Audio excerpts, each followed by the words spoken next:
I watched it fall. The champagne flute crystal catching the chandelier light, bubbles still dancing inside before it shattered against the marble floor of our penthouse. The sound should have been dramatic, earth-shattering, but it was swallowed by the music drifting up from the charity gala 20 floors below. Say that again, I whispered, my voice barely audible over the pounding in my ears. My husband, ex-husband, I had to remind myself, stood across the room. His perfectly tailored Tom Ford suit making him look like he'd stepped out of a magazine. Solomon Williams, 28 years old, heir to the Williams Technologies empire worth $4.2 billion.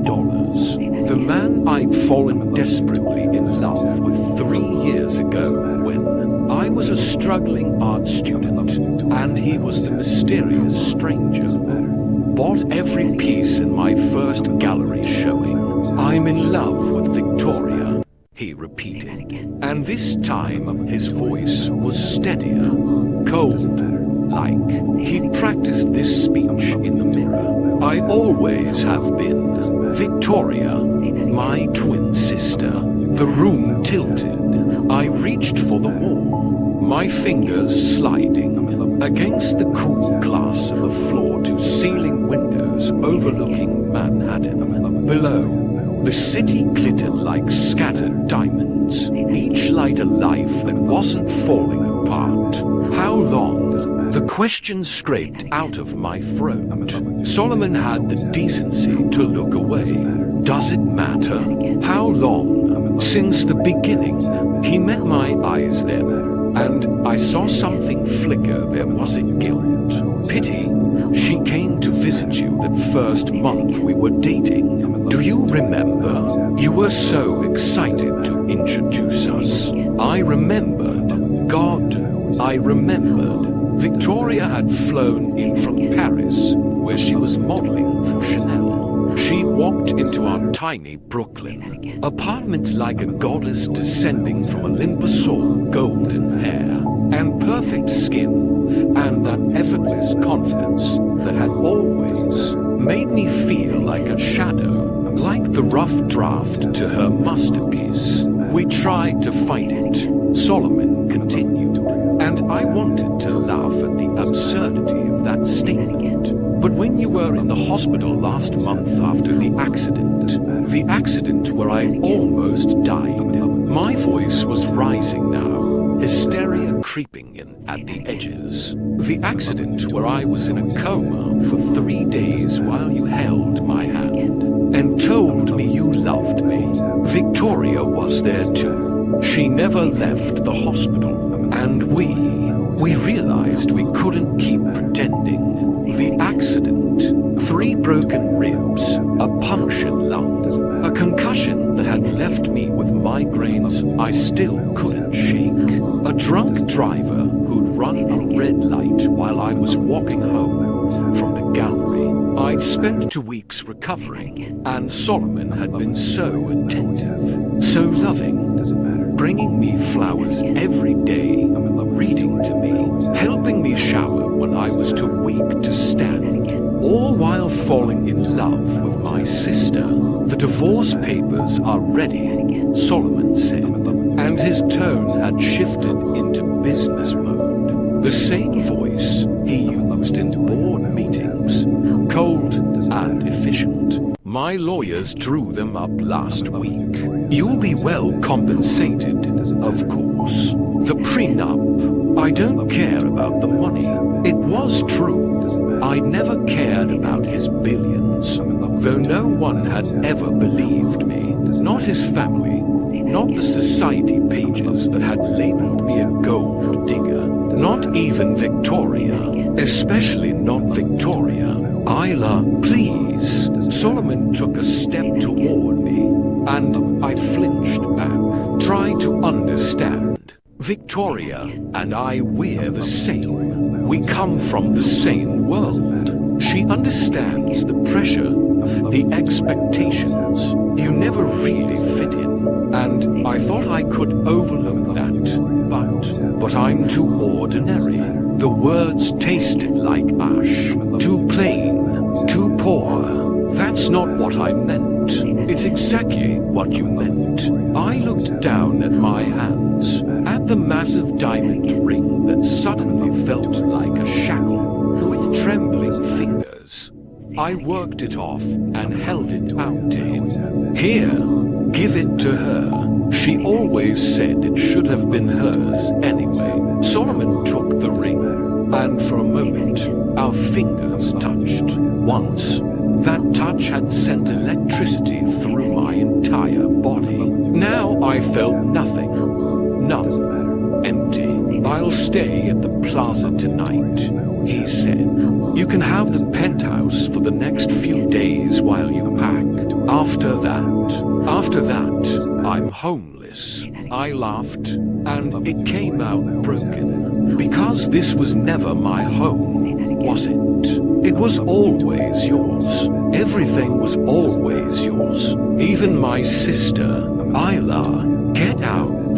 The words came out steady this time. Strong. Get out and take your pity and your guilt and your compensation with you. I don't want any of it. He hesitated, and for a second, just 1 second, I thought I saw the man I'd fallen in love with. The one who'd shown up at my studio at midnight with Chinese takeout and bad jokes. The one who danced with me in the rain in Central Park. The one who promised me forever, but then the mask slid back into place, and he was Solomon Williams again. Billionaire, businessman, stranger. The door clicked shut behind him. I stood there for a long time, staring at my reflection in the window. At 26, I should have been in my prime, but the woman looking back at me was a ghost. Dark circles under green eyes that used to sparkle. Chestnut hair that hadn't been styled in weeks. A body that was still too thin from the accident. I looked nothing like Victoria. We were identical twins, but somehow she'd gotten all the magic, and I'd gotten all the ordinary. My phone buzzed. A text from an unknown number. I'm sorry, Isla, but you have to understand it was never really yours to begin with. Some people are just meant for greater things. Victoria. Of course, she couldn't even let me have my grief in peace. I typed out a dozen responses, each one angrier than the last, before deleting them all. What was the point? She'd won. She always won. Another text came through. This one from my mother. Heard the news. Victoria says you're taking it well. So proud of you for being mature about this. Why don't you come home for a while? Your father and I miss you. Taking it well. Mature. Did they know? Had everyone known except me? I scrolled through my contacts, looking for someone to call.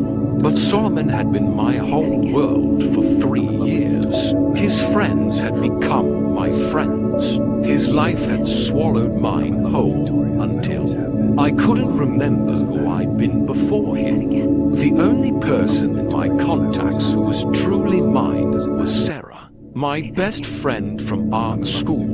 But Sarah was in Tokyo on a fellowship, and it was 4 a.m. there. I was alone. The realization hit me like a physical blow. I sank to the floor, not caring about the shattered glass, and let myself break. I woke up on the bathroom floor. Sunlight streamed through the skylight, turning the white marble into something that hurt to look at. My phone showed 6:47 a.m. and 43 missed calls. I ignored them all. My face in the mirror was a disaster mascara streaked, eyes swollen, hair a tangled mess. I looked like the before picture in a makeover montage. Good. Let the world see what its golden boy had done. I showered, pulling on the first clothes. I found jeans and an old NYU sweatshirt from my college days. The penthouse felt cavernous without Marcus's presence. All sleek lines and expensive emptiness. None of it had ever been mine. I'd been playing dress-up in someone else's life. My phone rang again. This time, I answered. Isla, darling, where have you been? My mother's voice was sharp with worry, or was it annoyance? Sometimes it was hard to tell. Victoria's been trying to reach you. She wants to talk, explain things properly. You know how impulsive she can be. But this time, I really think she and Solomon are in love. I cut her off.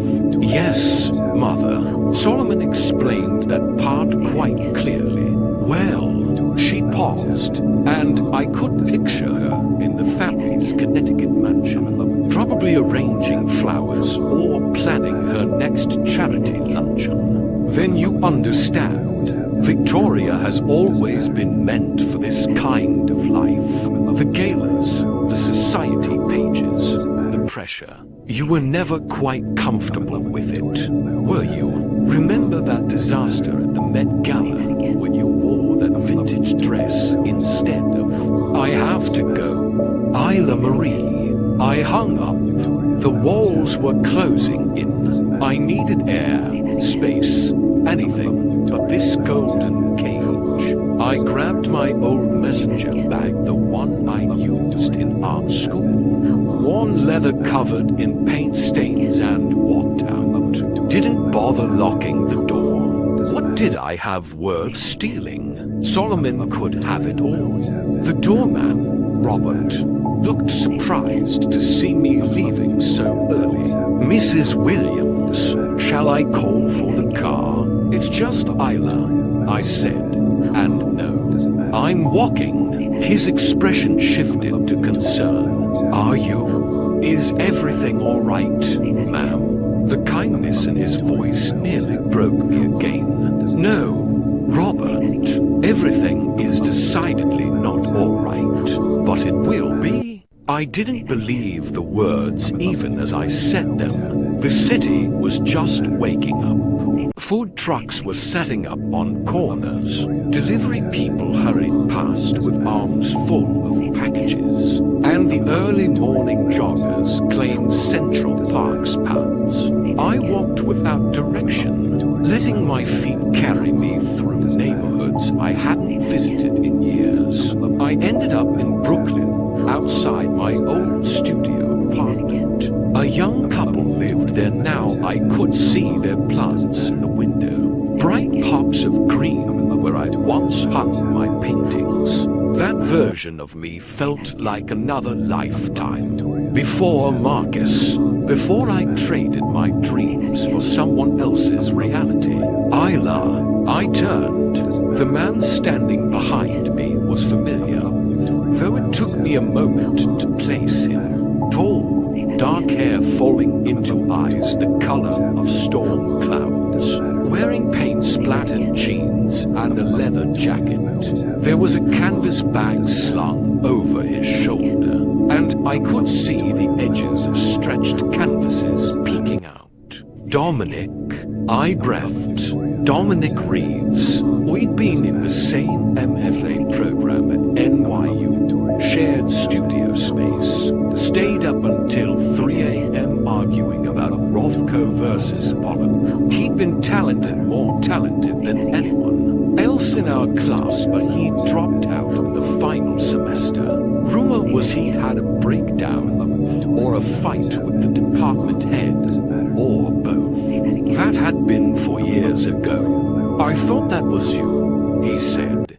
and his smile was cautious. "What are you doing in the old neighborhood? Slumming it." The words had an edge, but not a cruel one. More curious than cutting. "I live in Manhattan now," I said automatically, then caught myself. Lived.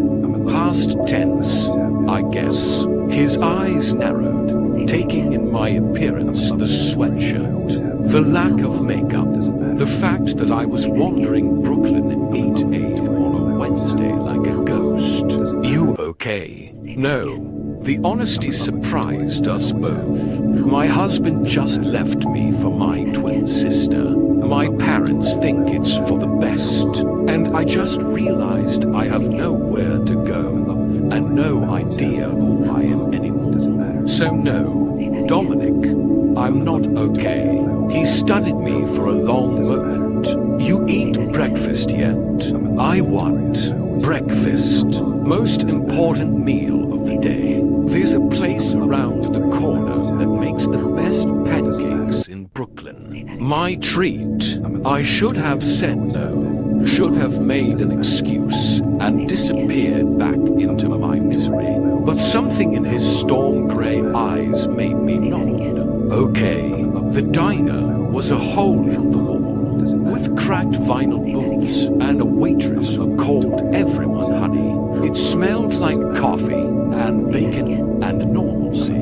We slid into a corner booth, and Dominic ordered for both of us pancakes, eggs, hash browns, orange juice. "So," he said, once the waitress had left, "Solomon Williams, huh?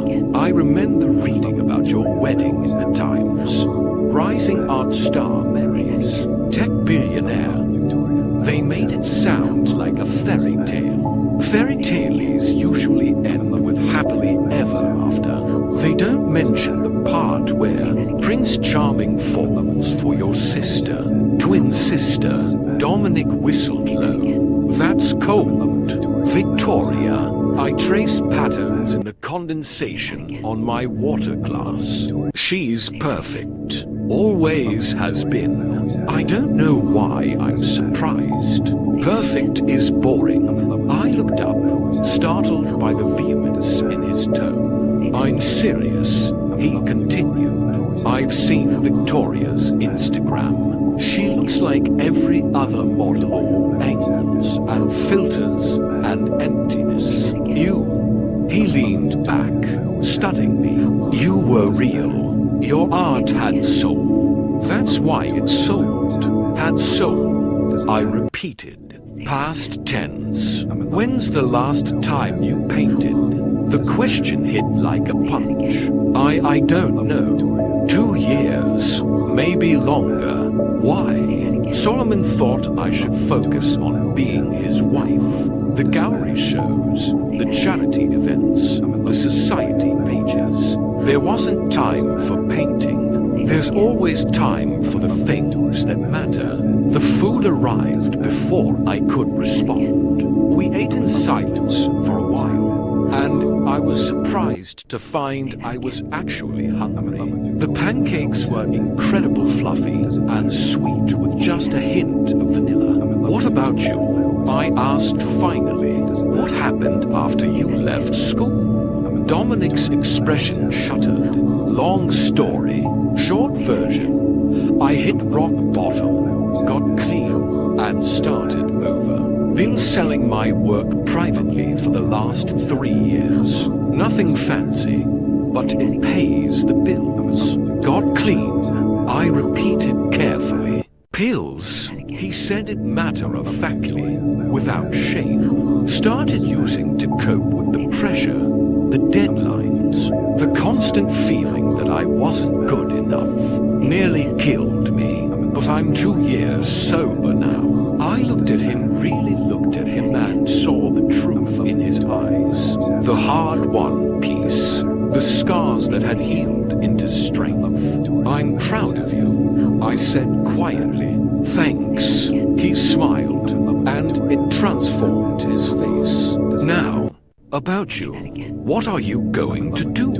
I don't know. The admission felt like defeat. I signed a prenup. I'll get nothing from the divorce. No apartment, no money, and no anything. I gave up my lease on the studio when I moved in with Marcus. I don't even have a job, but you have your talent. Do I? I laughed bitterly. I haven't picked up a brush in years, so pick one up today. Dominic pulled a card from his wallet and slid it across the table. This is the warehouse space where I work. It's an artist collective, about 20 of us, all at different stages of our careers. We've got an empty studio on the 3rd floor. It's yours if you want it. Rent's cheap, and we split utilities. I stared at the card. Why would you do this for me? Because 4 years ago, you were the only person in that entire pretentious program who treated me like a human being instead of a cautionary tale. His voice was soft. Because you left notes on my locker when I was struggling, stupid jokes and little doodles that made me laugh. Because you saw me, I'd forgotten about those notes. They'd seemed like such a small thing at the time. And because Dominic continued, you look like you need someone to see you right now. Tears burned my eyes, but I blinked them back. I can't afford it, Dominic. I have maybe $500 in my personal account. Everything else is tied up in joint accounts with Marcus, and I'm sure his lawyers will freeze those. First month is free. After that, we'll figure something out. Artists help artists, Isla. That's how this works. I looked down at the card, at the address scrawled in Dominic's messy handwriting. A lifeboat, a chance. Okay, I whispered, okay. The warehouse was exactly what I needed raw and real, and covered in the chaos of creation. Dominic's collective was housed in an old textile factory in Bushwick. 5 stories of exposed brick and massive windows that flooded the space with natural light. Each artist had claimed their own corner, and the result was a beautiful mess of styles and mediums. Sculptures made from found objects, murals that climbed the walls, photography stations, even a small printmaking press. My studio was on the 3rd floor, facing east. It was bare except for a paint-splattered table and a single easel, but the light was perfect. Previous tenant moved to LA, Dominic explained, showing me around. Left the furniture. You'll want to bring your own supplies, obviously, but it's perfect. I ran my fingers along the windowsill, feeling the rough texture of old wood and dried paint. It's absolutely perfect. Good. He checked his watch. I've got a meeting with a gallery in an hour, but I'll be back this evening. There's a group dinner every Wednesday, potluck style. You should come. I don't have anything to contribute. Bring yourself. That's enough. After he left, I stood in the center of my new studio and breathed. Really breathed. For the first time in 3 years, I felt like I could expand. Like there was room for me to be something other than Solomon Williams' S-wife. I spent the rest of the day cleaning, setting up, trying to remember who I'd been before. My old supplies were in storage Solomon had insisted. I put them away when we got married. Said they made the penthouse look cluttered. I'd need to retrieve them, which meant facing him again. Or maybe I could just start over. New space, new supplies, new life. I used the last of my cash to buy basic materials from an art supply store in Williamsburg, canvases, brushes, a limited palette of paints. As I walked back to the warehouse, I passed a store window and caught my reflection. For the first time in days, I didn't look like a ghost. There was color in my cheeks, a lightness in my step. I looked ... alive. The group dinner was held in the common area on the first floor, a sprawling space with mismatched furniture and strings of Edison bulbs that cast everything in warm, golden light. When I arrived with the grocery store pasta salad I'd hastily assembled, I was greeted by a chorus of welcomes. You must be Isla, a woman with bright purple hair and sleeve tattoos pulled me into a hug. I'm Zara. I do sculptures, the weird metal ones you probably saw on the second floor. I'm James, said a soft-spoken man in his 30s. Photography, mostly portraits. They went around the circle painters and printmakers and digital artists, and one guy who created miniature worlds inside of bottles. They were warm and welcoming and didn't ask a single question about Solomon or Victoria or my past life. I felt myself relaxing, laughing at their jokes, adding my own stories. These were my people. I'd forgotten what that felt like. Dominic showed up late, looking exhausted but triumphant. I got the show, he announced to cheers. 3 months at the Greenhouse Gallery in Soho. They want 15 pieces. That's incredible. I found myself hugging him without thinking. Dominic, that's the greenhouse is huge. That's career making. Yeah.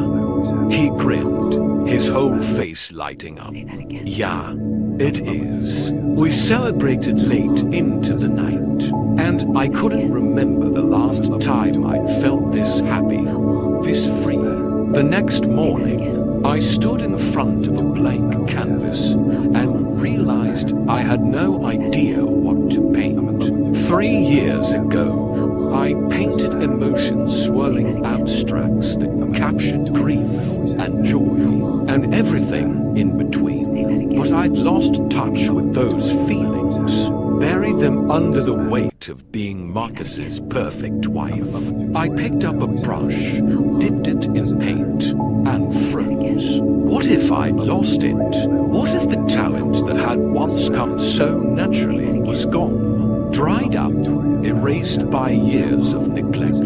You're overthinking. Dominic's voice came from the doorway.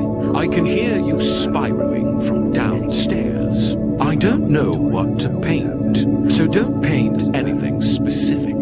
Just feel. Feel what? Everything you've been holding back.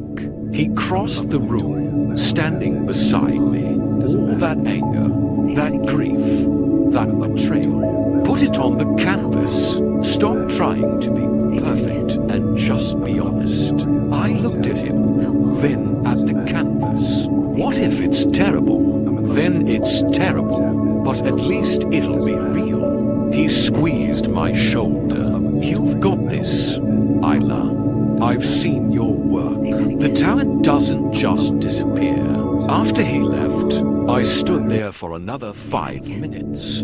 Then I stopped thinking and started painting. I lost myself in the work. Days blurred together, marked only by the progression of paintings that began to fill my studio. They were raw and angry at first, slashes of red and black that screamed betrayal. But slowly, they evolved.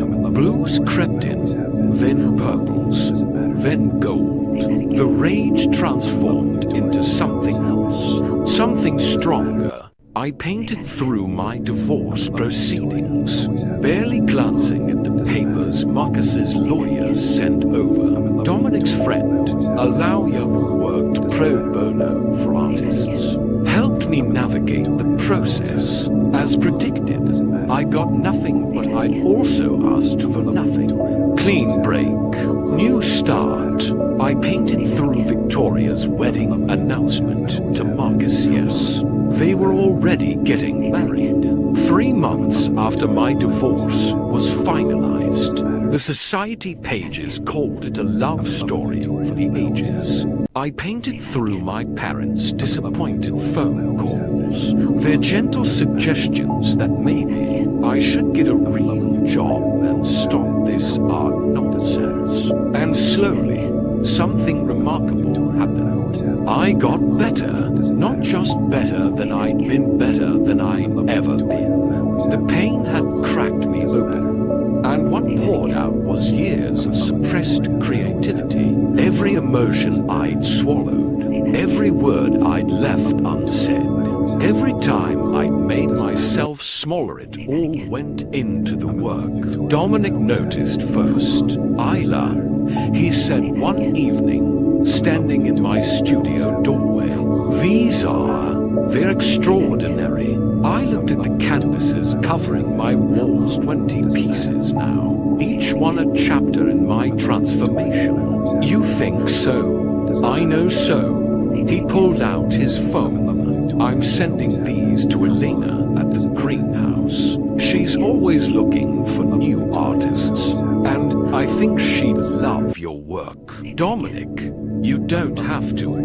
I'm not doing you a favor. I'm being selfish. He grinned. If she shows your work, it reflects well on me for discovering you. Plus, I kind of want to see what happens when Isla Morrison comes back to the art world. 3 days later, Elena Williams, no relation to Marcus, thankfully called me directly. I want to do a show, she said, her voice brisk and businesslike. Solo exhibition, 6 weeks from now. Can you have 30 pieces ready? I looked around my studio at the 20 finished paintings and the sketches, covering every surface. Yes, I heard myself say, yes, I can. The 6 weeks passed in a creative frenzy. I painted like someone possessed, channeling everything into the work. The collective rallied around me. Zara helped me stretch canvases. James photographed each piece for the catalogue, and Dominic ... Dominic was there for all of it, bringing me coffee at 3 a.m. when I couldn't sleep, talking through ideas, sometimes just sitting quietly in my studio while we both worked. We'd become close, more than close. I'd catch him watching me sometimes, his storm grey eyes soft with something I was afraid to name, and I'd realize I was doing the same thing, looking for him in the common area, saving jokes to tell him, feeling my heart skip when I heard his voice. But I was too raw, too broken. I couldn't risk falling again, not yet. One night, 2 weeks before the show, I found him in his studio. He was working on a massive canvas at least 8 feet tall, covered in layers of color so complex. They seemed to shift as I watched. It's beautiful, I said softly, not wanting to startle him. He set down his brush. It's for you. What? The painting. It's for you. He gestured to the canvas. I started it the day you walked into the collective. I couldn't get you out of my head the way you looked, so lost, but so determined. Like you were ready to fight your way back to yourself. I moved closer, studying the work. Now I could see the figure emerging from darkness into light. The way the colors moved from chaos to clarity. It was me. My journey. Dominic, I breathed. I don't know what to say. Don't say anything. He turned to face me fully. Isla, I know you're not ready. I know you're still healing. But I need you to know I'm here when you're ready. If you're ever ready, I'm here. The honesty in his voice shattered something inside me. All my carefully constructed walls, the armor I built to protect myself, crumbled. I'm terrified, I admitted. Solomon broke something in me. He made me feel small and ordinary and not enough. What if I'm never enough? What if? Stop. Dominic crossed the distance between us, his hands gentle on my shoulders. You were always enough. He was the one who wasn't enough, wasn't strong enough, wasn't honest enough, wasn't worthy enough of what you gave him. His voice dropped. And if you give me the chance, I will spend every day proving that you're more than enough. You're everything. I looked up at him, at this man who'd emerged from his own darkness to become something extraordinary. Who saw me really saw me in a way no one else ever had. I'm scared, I whispered. Me too. He smiled. But the best things in life are usually terrifying. When he kissed me, it felt like coming home. Not to a place, but to myself. This wasn't the desperate, dramatic romance I'd had with Marcasol fireworks and grand gestures and emptiness underneath.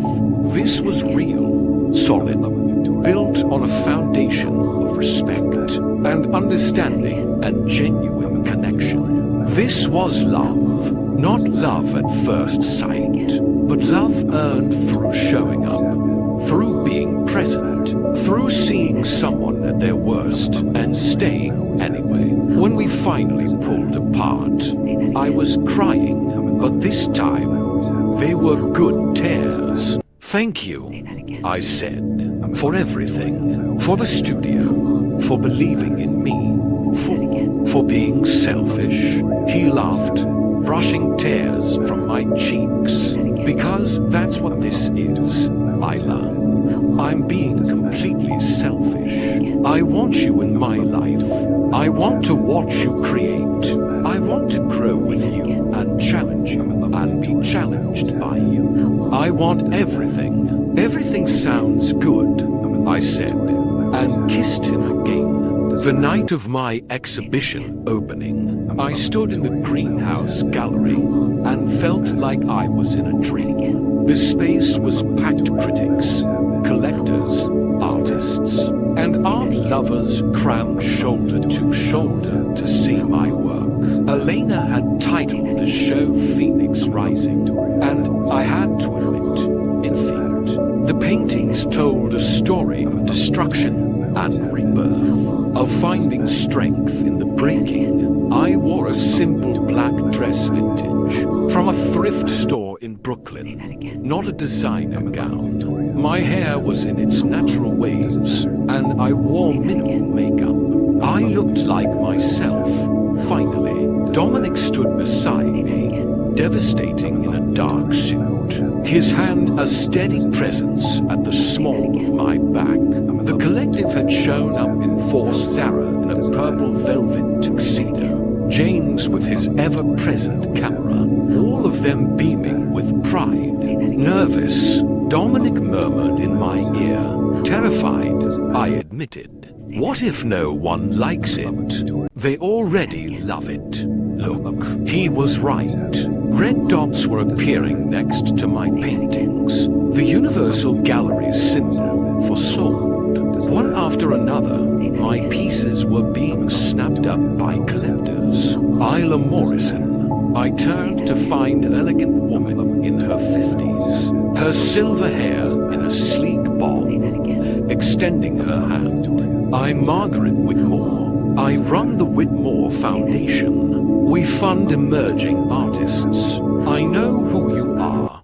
I managed. The Whitmore Foundation was legendary. Their grants had launched dozens of major careers. Your work is extraordinary, Margaret said, raw and honest in a way that's rare these days. We'd like to offer you a fellowship, full funding for 2 years, studio space, mentorship, and exhibitions at our partner galleries worldwide. The world tilted. I want. Say yes, Dominic whispered. Yes, I breathed. Yes, absolutely yes. Margaret smiled. Wonderful. We'll be in touch with the details. Congratulations, Isla. You're going to have a remarkable career. As she walked away, I grabbed Dominic's hand. Did that just happen? That just happened. He kissed my temple. I told you. You were always extraordinary. The night continued in a blur of congratulations and champagne and surreal conversations with people I'd only read about. By the time the gallery closed, every single painting had sold. 30 pieces gone. Elena was practically glowing. Isla, this is unprecedented for an emerging artist. We've already had inquiries about your next show. I'd like to offer you representation.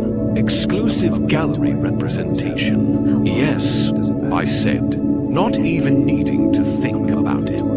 God, yes. I was packing up the few remaining catalogs. When the gallery door opened one last time, I knew who it was before I turned around. Maybe I'd been expecting it all night. Solomon stood in the doorway, looking out of place in his expensive suit. Beside him, perfectly polished as always, was Victoria. Isla, Solomon said, his voice uncertain. We heard about the show. We wanted to come see. See what? I cut him off. My voice calm. See if I survived. See if I crumbled without you. That's not fair, Victoria said, her perfect features arranged in wounded innocence. We were worried about you. You stopped returning calls. You disappeared. I disappeared. I laughed, and it came out sharp as glass. Victoria, you married my ex-husband 3 months after our divorce. You've been posting pictures of my old life all over Instagram. You took everything, and now you have the audacity to say you were worried. Isla, please, Solomon interjected. I know we hurt you. I know I hurt you. But when I saw the reviews of your show, when I saw what you'd created, he paused, looking at the few paintings still on display. They're magnificent. You were always talented. But it's a different level. Yes, it is. I agreed. Because I'm different. I'm not the girl you married. The one who made herself small and quiet and convenient. That girl is gone. She had to die so I could become this. I watched them both, re-looked at them for the first time since the divorce. Solomon seemed smaller somehow, less impressive, and Victoria looked desperate beneath her perfect facade, like she was playing a role and couldn't remember her lines. They were strangers. They'd probably always been strangers. I forgive you, I said quietly, not because you deserve it, but because I deserve peace. You did me a favor, Marcus. You broke me, and I rebuilt myself into something better. So thank you. Genuinely, thank you. Isla, Victoria started, but I held up a hand. I don't want an explanation or an apology or whatever this is. I want you both to leave, and then I want to go home with the man I love and celebrate. This incredible night without you in it. As if summoned, Dominic appeared at my side. Everything okay here? Marcus's eyes widened slightly as he took in Dominic the way he stood close to me. Protective but not possessive. The way I leaned into him naturally, comfortably. Everything's perfect, I said, smiling up at Dominic. Then To Solomon and Victoria, goodbye. Have a nice life. I turned my back on them and walked away.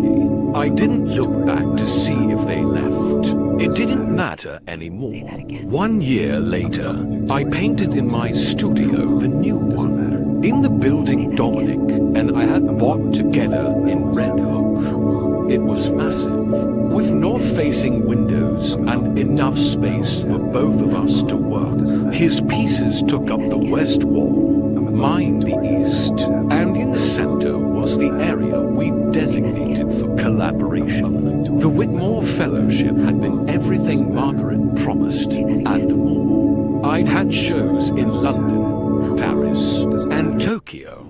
My work had been featured in Art Forum and The Times. I'd gone from Solomon, William's ex-wife, to Isla Morrison, artist. But more than that, I'd become myself. The door opened, and Dominic walked in carrying coffee and a bag from our favorite bakery. Morning, beautiful. You've been up since 5 again, haven't you? Couldn't sleep, I admitted. Too many ideas. He set down the coffee and wrapped his arms around me from behind, resting his chin on my shoulder. Show me. I gestured to the canvas I'd been working on, a commission for the Museum of Modern Art. It was my biggest piece yet, and possibly my most important. A meditation on transformation, on the beauty that comes from breaking. It's perfect, Dominic said softly. You're perfect. I'm really not, I laughed. But I'm happy. That's enough. My phone buzzed. A text from Zara. Turn on channel 4. Now, curious, I grabbed the remote and flipped on the TV in our studio. A news program was on, and the headline made me freeze. Williams Technologies in freefall. Billionaire Solomon Williams under investigation for fraud. The anchor's voice was serious as she detailed allegations of embezzlement, stock manipulation, and falsified reports. The Williams empire was crumbling, taking Marcus's reputation with it. The camera cut to footage of him leaving a courthouse, Victoria noticeably absent. Karma, Dominic said quietly. I watched for a moment longer, then turned off the TV. I don't feel good about this. You don't have to feel good about it. You don't have to feel anything about it. He turned me to face him. His choices led to his consequences. You're not responsible for that. He was right. Marcus's life, his choices, his downfall, none of it had anything to do with me anymore. My phone rang. I didn't recognize the number, but something made me answer. Isla, Victoria's voice was small, broken, nothing like the confident woman I'd known. Please don't hang up. I need help. Solomon is gone. The lawyers say I might be implicated, and Mom and Dad won't take my calls. I have nowhere to go. I should have felt satisfaction, vindication, something. Instead, I just felt tired. Victoria, I said gently, I can't help you. Not because I want revenge, but because I can't. You need to figure this out yourself. The same way I had to. But you're my sister, and you were mine. But you made your choices, and now you have to live with them. I hope you find your way out of this. I really do. But I can't be the one to save you. I hung up before she could respond. Dominic studied my face. You okay? I am. And I realized it was true. I really am. He kissed me, slow and sweet, and I let myself sink into it. This was my life now, creating art I loved, with a man who saw me in a space that was truly mine. Not a fairy tale, something better, something real. That evening, we hosted a dinner at our studio. The entire collective came, plus Elena, Margaret, and a handful of other artists we befriended over the past year. We cooked together, laughed together, toasted each other's successes. As I looked around the room at these people, become my family, at the art covering the walls, at Dominic's hand in mine eye, felt a peace-side, never experienced in Marcus's penthouse. I'd lost everything and found myself. I'd been broken and rebuilt myself stronger. I'd been betrayed and learned to trust again, not despite the pain, but because of it. What are you thinking about? Dominic asked, noticing my expression. That I'm grateful, I said, for all of it, even the parts that hurt, even your twin sister stealing your husband. I considered the question seriously, even that, because it led me here, to you, to this life, to becoming someone I actually like. He raised his glass. 2 second chances, to new beginnings. I countered. To us, Zara shouted from across the room. To us, we all echoed. And as I sipped my wine, surrounded by love and laughter and art, I realized something profound. I hadn't just survived my breaking. I'd used the pieces to build something beautiful. I'd become the phoenix the gallery had named me. If you watched this far, don't forget to like, subscribe, comment, and share. Bye.